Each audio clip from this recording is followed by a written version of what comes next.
Good evening. My name is Joe Sam Robinson. It's my pleasure to have with us tonight Carol Wilcox Melton, who is the better half of Dr. Buck Melton, who often graces our show with his wisdom. And is your husband still contemplating a political career?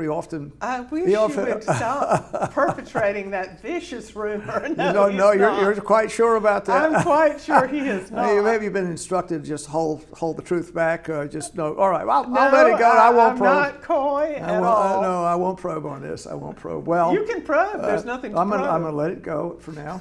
And now you have a very interesting background. You've studied in graduate school, you know some things about the world, and one of your interests has been Russia. Is that correct? Yes. And so it's certainly in the news these days, is it not? It is, in ways that are not entirely comfortable. Now, one of your thesis subjects was the Russian Civil War, which took place about 100 years ago. Yes. Was that a rather unpleasant experience for the Russians? It was very unpleasant.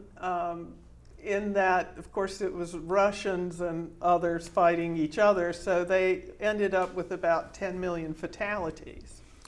So it was a very bloody, expensive war, and that doesn't even count the number of people who evacuated or just disappeared. So it was about 5 times more deadly than their combat in the First World War. So just looking at the history of the Russian people, it's been really horrific, has it not? Just all kinds of terrible things have happened to them in the last century. Well, certainly in the 20th century, I always say to my students, it's not a good century to be Russian, because you have the First World War, you have the Revolution, you have Stalinist purges, you have the starvation of the Ukrainians and the collectivization of agriculture, you have the Gulag, you have the labor camps. Then you have World War II, and that's just for openers.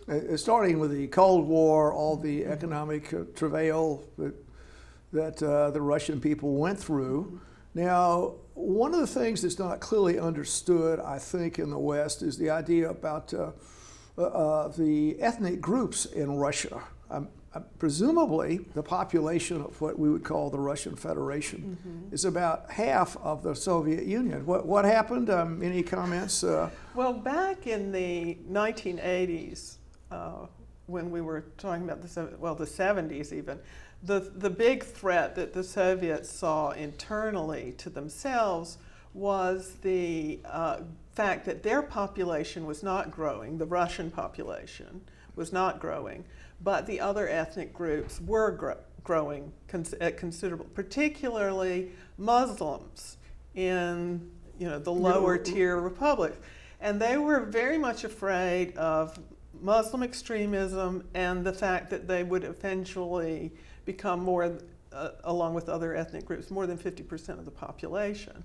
Well, some of that was adjusted by the fact that many of those states are now independent states and no longer part of the Russian Federation. So I'm not sure of the exact figures of how much of the population is ethnically Russian, but you're talking about a country that's 6,000 miles across and covers Asia and a good chunk of Europe. Relatively, what I'm sort of getting into a bit is that there's a core Russian population, and they've expanded out in different directions and dominated other ethnic groups, and they fought with these ethnic groups for a millennium, going back and forth, and they've created this huge nation state that's been terribly impacted by the end of the Soviet Union. And why do you think Putin is so nostalgic for the good old days with the Soviet Union? Well, Putin was KGB. So yes, as one of my friends likes to say, once KGB, always KGB. But he was KGB, and apparently the collapse of the Soviet Union came as not only a shock, but a dreadful blow to him personally. Now, I can't really fault him because I remember saying the Soviet Union will never fall in the next 300 years. So we all Yes. make mistakes. But he was a person who, and I don't want to draw this parallel too closely, but he was a person who in some ways seemed like Hitler at the end of the First World War, that a wound to the nation just deeply embedded itself in his psyche.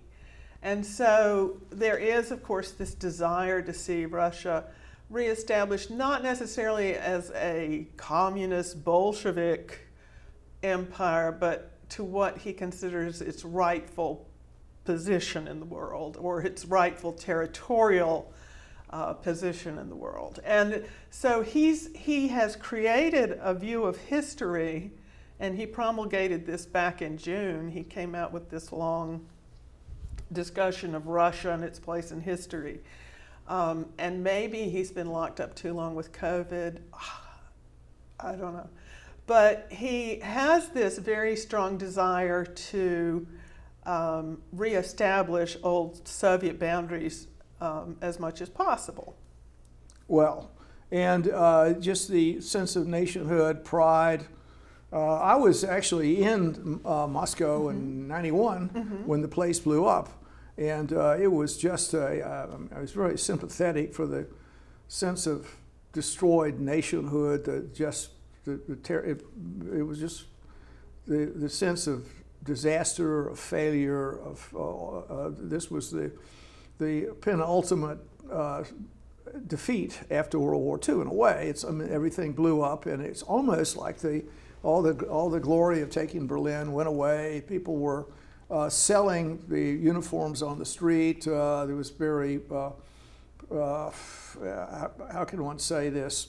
Lots of corruption, lots of suffering, lots of angst. And in that environment, was Putin somewhat similar to Hitler? I mean, Hitler supposedly went through this terrible event. Did Putin I don't want to draw that too closely, but I think if you look at the long passage of Russian history, generally speaking, they are usually given, unfortunately, only two choices. And this is going back to medieval period on, or yes, Ivan the Terrible, certainly, is you can have oppression or you can have chaos. And given the choice, they usually have ended up with oppression. yes. And there's a wonderful, or terrible, I should say, story about Ivan the Terrible in that he just quit. He got mad. People were trying to rein in his fantasies, and he said, okay, I quit. Well, then the country fell into civil war and whatnot, and they said, please come back. We'll let you do anything you want as long as you come back. And he did, and he exacted a high price. So in a way, this is the same old story is playing itself out in Russia. Why are a people strong nostalgic for Stalin? Yes, or a strong figure that will exalt the nation's power. Mm-hmm. So there must be many people that feel that way there. I think so. I mean, Russia is a truly great country, and there are few people who have overcome more than the Russian people. But their leaders are, at the moment, and have been in the past, murderous thugs. Can I go that far? Yeah. So they have had some good leaders, but not recently. And what democracy is associated, I think this is what you were pointing out, that in the 1990s, democracy was not associated with a great breakthrough.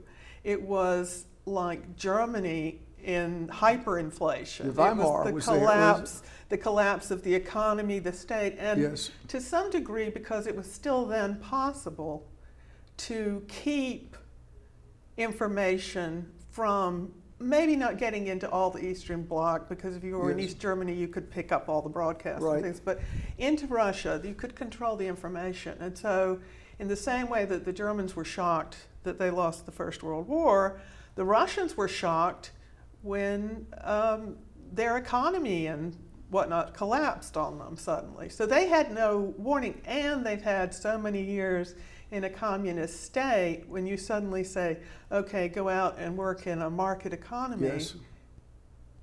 You know, I think the criminals did the best job.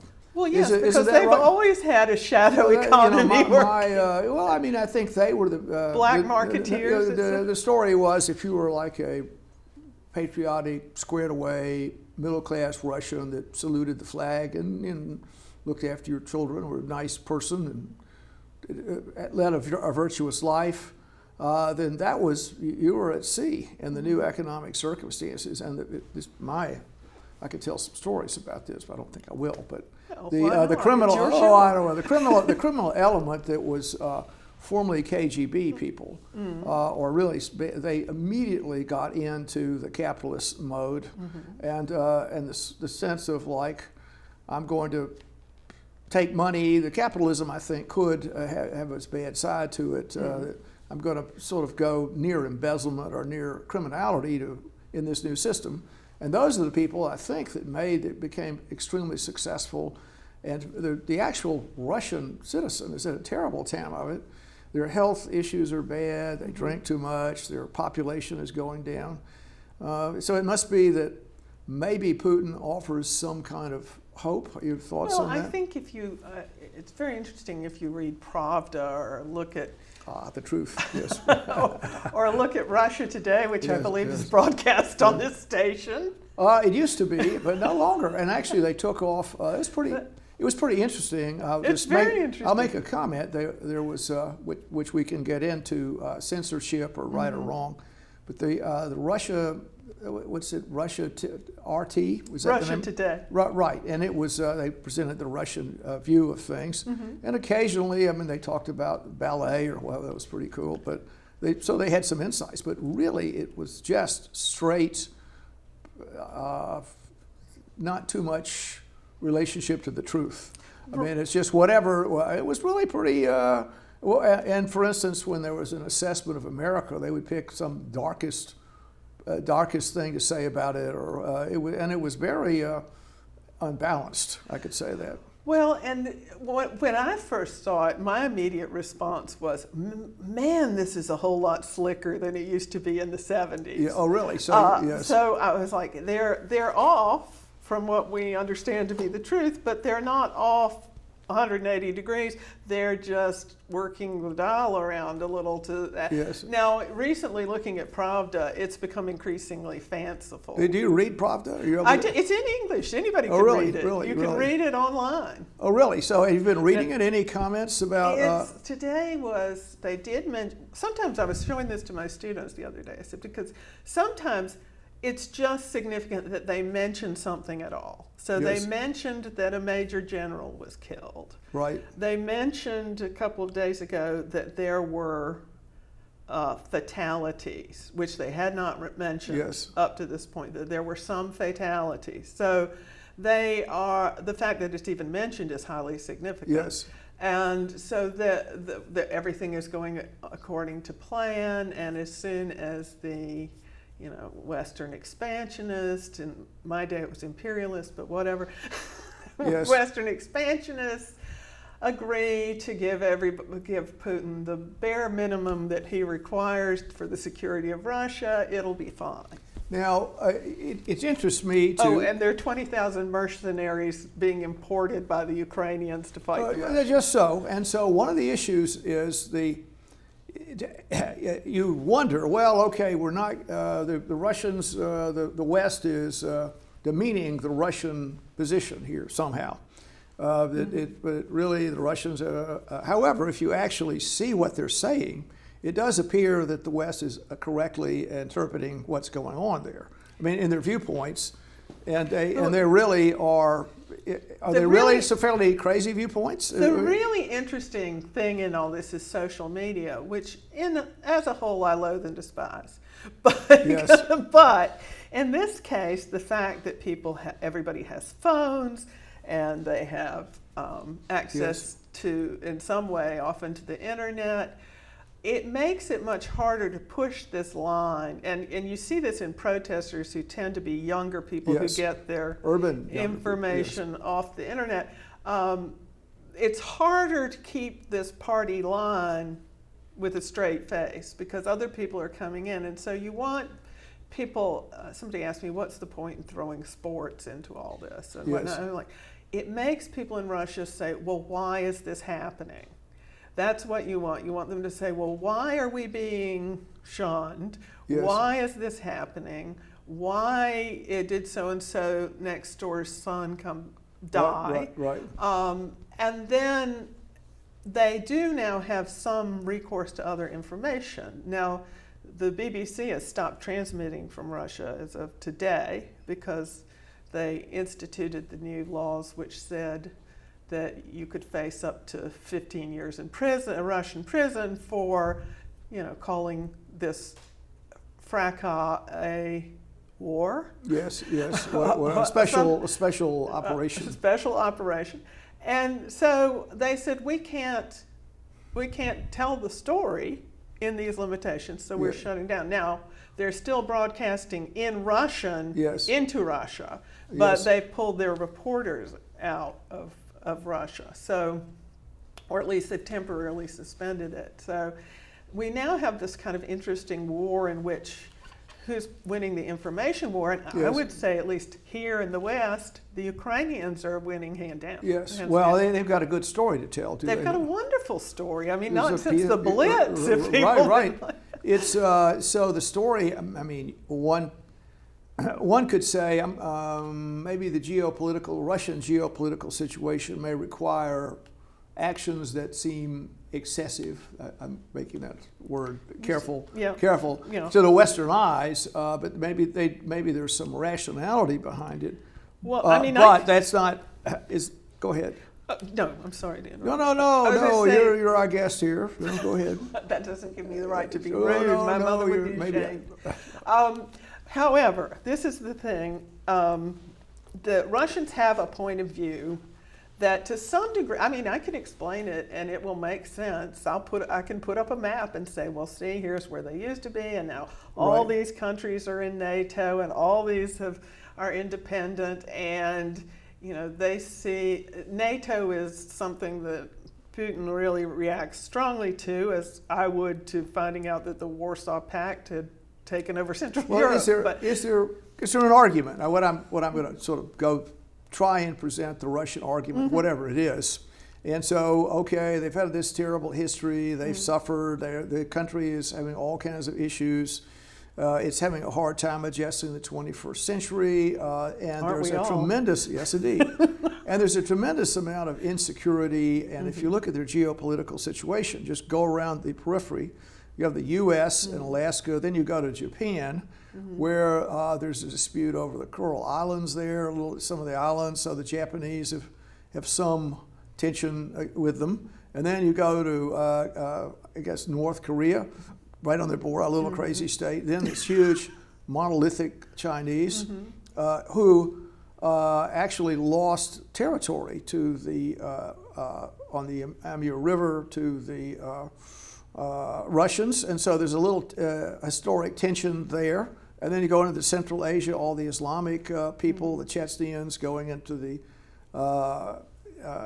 Caucasus. You've got all kinds, and then finally you hit NATO. It's really, and there are only 143 million people there, and surrounded by enemies everywhere.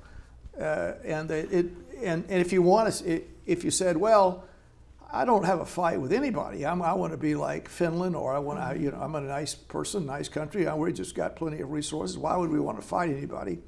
But if you want to fight somebody, then your situation is a difficult one. And is that what Putin's trying to do? Make the country stronger?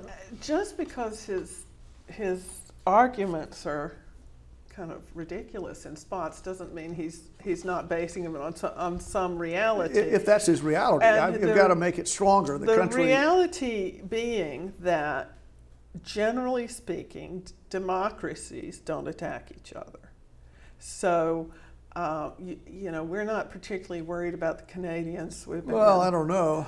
The Quebecois are up there. They're got the French Canadians. That they want Orchard Beach in Maine. They're trying to come down there and take it. Right. But you see what I mean. Generally, we're not. I would have been surprised if the Belgians had invaded France or something like that. So generally speaking, because public opinion has to, at some point, if not initially, but at some point, come in line to continue a war and control the sort of egotistical ambitions of leaders. So, I'd like to take over British Columbia or something. I don't, whatever. Look at the map. Look what I did. Yeah. But the people. That injured a lot of people. They don't like that. And so generally speaking, they're not a great. NATO is a defensive alliance, and this is something we've talked about a lot lately because everyone's, well, why don't they put in a no-fly zone or something like that? Well, but you put NATO in a non-NATO country in a war zone. Yes. It is inevitable probably that there will be a Russian-NATO confrontation, and then you have World War III. So the question is there a point to providing aid, et cetera, but not coming into open conflict?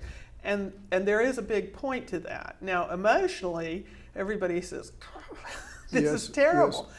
But in terms of strategy, one of the things that's been so bizarre about Putin is he's so worried about NATO, and he's done more to strengthen NATO in the last few years. Yes. Who was it, Trump, who kept saying it's a worn-out alliance, it has no validity in the modern era, they cost us too much money, et cetera. Well, maybe, but not now. But not today. Not today. I mean, I didn't, I'm always living to see things I never thought I'd see now. And I never thought I would see the Swedes with a majority favoring joining NATO. Now, whether they would do it or not, I don't know, but they've got Russian jets flying over Sweden now. Well, the Swedes have fought the Russians, for centuries, I guess. They've become more peaceful. And, in Ukraine, they did quite well a couple times. But the Finns are the ones that are probably more closely paralleled to what we're seeing with Putin now, was when Stalin decided he would take over Finland. That's really something. I mean, and I'll throw another country that's out there, Moldavia.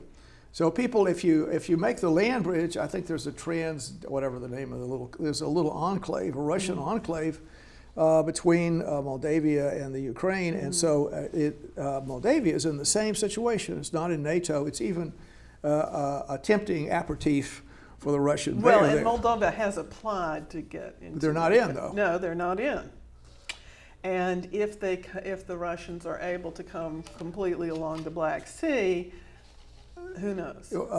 Yes, it's certainly possible. Well, now, can you probe, to use that word, the relationship between the Ukrainians and the Russians? Now, is it fair to say, as Putin says, these people are really they're us. It's like Americans and Canadians. So they're very similar. Everything's called, at least for many Americans, the culture is quite similar. They feel a sense of at least cousinhood. Can you probe that a little bit? Well, there is merit to that. Yes, they have long historical and linguistic ties. However, if you're arguing that the Ukraine is a spin-off of Russia, you could probably... Or vice versa. Exactly. You could probably argue more convincingly that Russia is a spin-off of Ukraine, and therefore Ukraine should take over Russia, because they both come out of Kiev, the Kievan Rus in the 9th century. Christianity goes from Ukraine into Russia and Belarus, etc.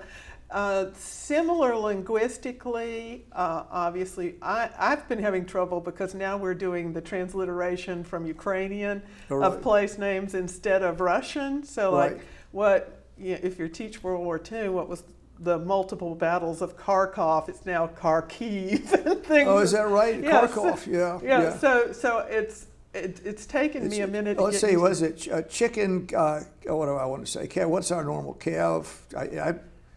Kiev now used to be pronounced. It's now Kiev. It used to be Kiev. Kiev. Mm-hmm. And is that the Russian word, or Kiev? Is that Kiev is the Ukrainian. And what used to be Lvov is now Lviv. Yeah. So now it's just to ask one more question.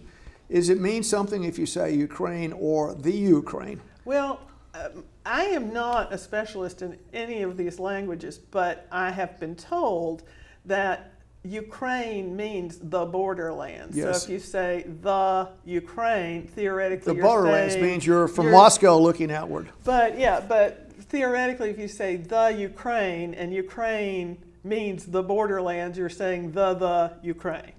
Oh, really? It's got a "the" already in there, but That's but what I'm isn't told, do but the I Russian- don't know mean, any Ukrainian. If you can tell the viewpoint of people on television if they say Ukraine, It's become one of those sort of shibboleths. or the Ukraine. So if you're a Russian guy, you might say the Ukraine. If you or our Ukraine, even more right. worrisome. Well, now is that do we really understand the geopolitical events going on? Are we getting? I'm always suspicious of majority opinions, just and how they're propagated, and I mean, we just because going along with the majority is such an instinctive human thing to do. I mean, it's just you really want to be with everybody else, and so if that seems to be the majority opinion, then it makes it uncomfortable to have any other opinion, and so for that reason, often there can be some truths that are missed in these conversations. But is there on the eastern part of the Ukraine, there are a lot of people that speak Russian and consider themselves Russian. Comments on that?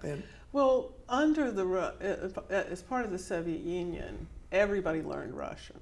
Yes. So it was mandatory. You went to school, you learned Russian. Yeah, and so you weren't supposed to speak Ukrainian or Polish or whatever. You were supposed to speak Russian. Right.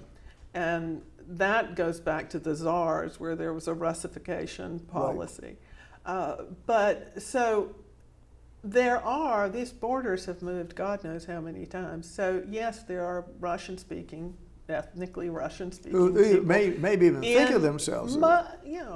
Eastern Ukraine, yeah, definitely. But they're also Ukrainians. This is not particularly in the West. And that's where the part of the old Austro-Hungarian Empire. Well, I think the big barrier, the big dividing line is the Dnieper River. Right. And in places it's very broad, so over the centuries it took some effort, to move back and forth. So but obviously there are more native Russian speakers in the East than in the West. But most of the people who are native Russian speakers that I have had any contact with other people about are like, why are we being bombed? Yes, we're Russians, right? So I don't know. I think it's been very interesting. It may make the whole thing worse in terms of most people have left Luhansk and Donetsk and all that area. Yes. Because of the fighting. And so some went to Ukraine, some went to Russia, but they have been, apart from these contested areas where there are other people fanning the flames, they've been getting along pretty well. Yeah. Yeah. So ethnically, yes, they're closely connected. Religiously, they're closely connected.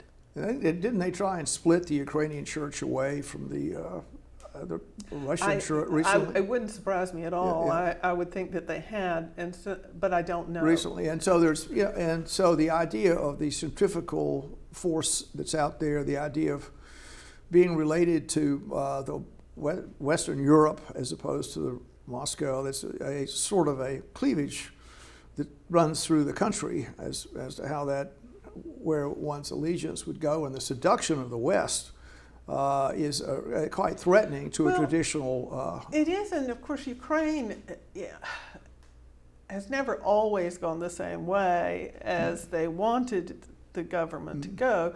So, for example, I mentioned the collectivization of agriculture. That was deeply unpopular, particularly in Ukraine, and millions of people were forced off their farms, and mass starvation and famine that was entirely artificially created. So there was deep resentment for that, and when the Germans came in World War II, many Ukrainians were willing to see the Germans right. as a better option than Yes. the Soviets. It was mainly the Nazis' own racial ideology that eliminated that There possibility. were Slavic people, so Right, that they're was, Slavic, yeah. right. Udermensch or whatever, right? Right. So that meant that they were thrown back, with the Stalinists. Right. Yeah, it's not a good place to be between. It seems funny to me that Putin just these are Nazis there, and of course the guys. Yeah, well, what is all that about? Is it like he wants to fight World War II again? He says fantasy of driving the. I think there are neo-Nazis. I don't know how many. I know some people who could probably tell us, but there are some neo-Nazi groups that have gone to these disputed areas since 2014. Some of them are like Swedish skinheads or Really? something like that, who are in there fighting because they're looking for somewhere to fight, apparently. Yes. And so there were Ukrainian members of the Waffen-SS, etc. Yes. during the war. So that may be something that they're projecting into the numbers are not. They're not running the whole state. It's more like Hitler saying, "I have to invade the Sudetenland to protect the German-speaking population." Very similar to sort of the.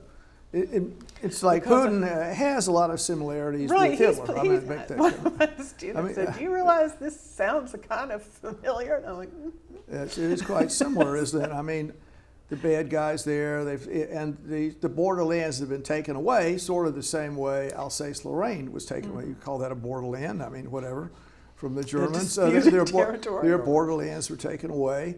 And how is this going to turn out? What are your predictions on If this? I knew, I'd be in a bigger studio.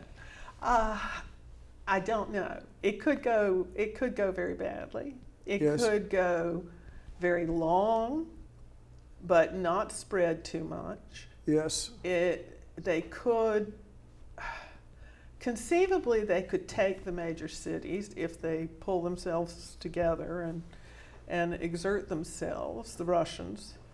But taking them and holding them is a whole other matter because cities soak up manpower. Yes. You have to fight house to house, room to room. And so far we're not seeing a great willingness or anxiousness to do that. They're not. A final comment is that are there enough troops to subdue the 44 million people that live there? Now, presumably, there are plenty of, or at least a substantial number of people that want to be part of Russia that could be sort of a puppet government that could be installed. But still, there are not too many troops there to really subdue this many people. And the performance of the Russian army has been rather baffling. They're not doing terribly well. They should, with the amount of time they've had available to prepare for this and the buildup that's been going on, Yes. you would have expected something a little more blitzkriegi and over and done. So I'm not really sure what's going on in terms of whether it's a miscalculation. Do we want to just use an economy of force and take over because we believe our own propaganda? Yes. Or is it we don't want to rock the boat too much so we can get this done? I don't know. It could be that the Russian-speaking Ukrainians now want to be part of some of them are certainly fighting against the Russians. So they may have decided, well, if this is the game that's going to be played, we're siding with these guys. Right. So all of it is, at the moment, politically speaking, is potentially damaging to Putin. Yes. But he's not going to suffer alone. No. Well, Catherine, it's been great having you here and getting your insights into the Russian bear. We'll have to have you back again. And it does bring up your husband's political ambitions. I'm not sure that he's the right horse to run the race in your world. Maybe you should be stepping into the political fray there. I'll let that aside. You can. Yes. I'll let that go. Well, It's my little joke here. I But okay. understand. Well, thank you so much for Well, being here. thank It's you. very It's nice. been a pleasure. All right. Spasiba? Did I get that right? Spasiba. Sort of right. Thank you. You're welcome. This program is brought to you by the Georgia Neurosurgical Institute. For over 50 years, rendering neurosurgical care to patients of all social conditions, treating complicated problems involving the brain, spine, spinal cord, and peripheral nerves. Endeavoring to encourage quality care, medical research, innovation, and education on a local, national, and international basis.